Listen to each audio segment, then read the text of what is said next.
द्वितीय विश्व युद्ध के दौरान सफेद फास्फोरस का व्यापक रूप से इस्तेमाल किया गया था। साल 2004 में अमेरिकी सेना पर इराक के फालुजा शहर पर फास्फोरस बमों के हमले का आरोप लगा था। इसके एक साल बाद अमेरिकी सेना के एक प्रवक्ता ने फास्फोरस बमों से हुए हमलों की बात को स्वीकार किया था।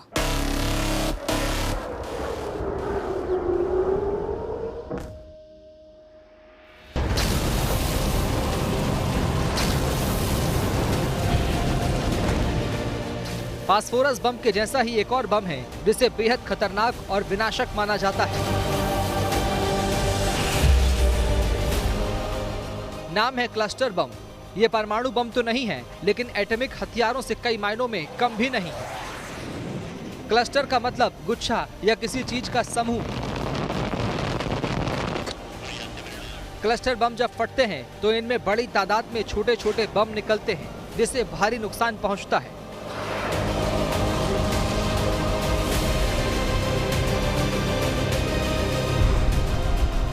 क्लस्टर बम में 10 से लेकर कई सौ तक छोटे छोटे बम होते हैं। क्लस्टर बम को रॉकेट लॉन्चर, मिसाइल या हवाई जहाज से फायर किया जा सकता है। एक खास ऊंचाई पर पहुंचने के बाद क्लस्टर बम का खोल फट जाता है। अंदर के छोटे छोटे बम टारगेट एरिया में बिखर जाते हैं।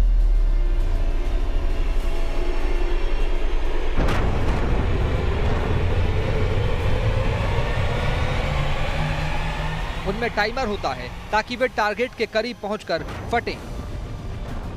ताकतवर क्लस्टर बमों से टैंकों तक को नुकसान हो जाता है। दुश्मन के हवाई पट्टी को तबाह करने से लेकर इलेक्ट्रिसिटी ट्रांसमिशन लाइनों को तबाह करने तक में क्लस्टर बम का इस्तेमाल किया जाता है। यही नहीं, जमीनी बारूदी सुरंगों को तितर बितर करने और रासायनिक और जैविक हथियारों को ठिकाने लगाने में भी क्लस्टर बमों का इस्तेमाल किया जाता है।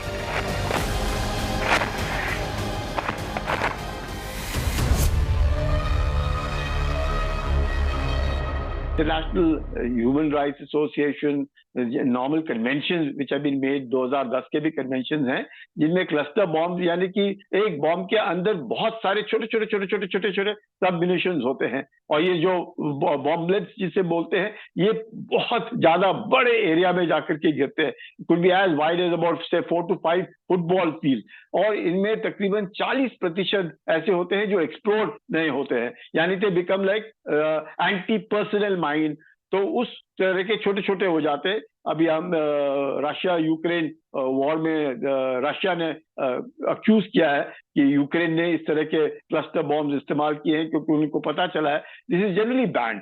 दो रशिया अमेरिका इन्होंने साइन नहीं किया है ये convention, but it is generally जो कोलैटरल डैमेज होता है, जैसे जब लड़ाई खत्म हो गई, कुछ हो गए, तो ये सब जगह फैले होंगे लाइक माइन। और जैसे रशिया कह रहा है कि उसका रंग हरे थे। अब हरा रंग है तो घास के अंदर पता भी नहीं चलेगा।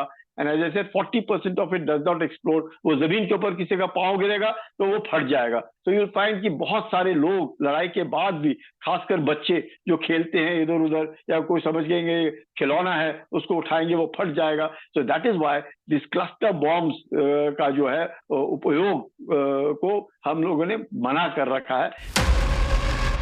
International committee of red cross के मुताबिक क्लस्टर बम से जो छोटे बम निकलते हैं उनमें से करीब 10 से 40% तक फट नहीं पाते। आने वाले कई साल तक में वे फटते रहते हैं, जिससे आम लोगों की जान तक चली जाती है। क्लस्टर बमों के इस्तेमाल पर नजर रखने वाली संस्थाओं का कहना है कि इनसे मरने वालों में 90% से ज्यादा आम लोग रहे हैं। इनमें भी करीब 40% बच्चे रहे हैं। अमेरिका ने वियतनाम युद्ध में जो क्लस्टर बम इस्तेमाल किए थे, उनमें से कई में 50 साल बाद भी धमाका होता रहता है।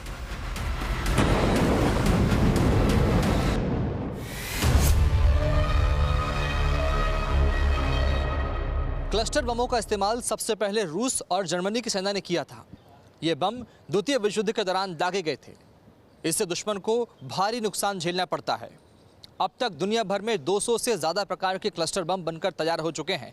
हालांकि अंतर्राष्ट्रीय बैन है, लेकिन अब 100 से अधिक देश इस बमों के इस्तेमाल पर रोक लगाने की संधि पर हस्ताक्षर भी कर चुके हैं।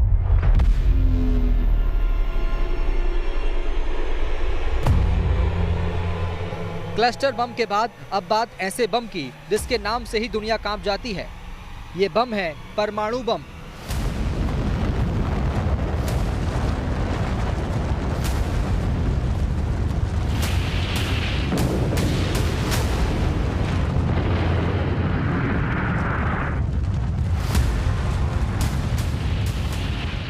अगस्त 1945 को दुनिया ने परमाणु बमों की विनाशकारी ताकत देखी।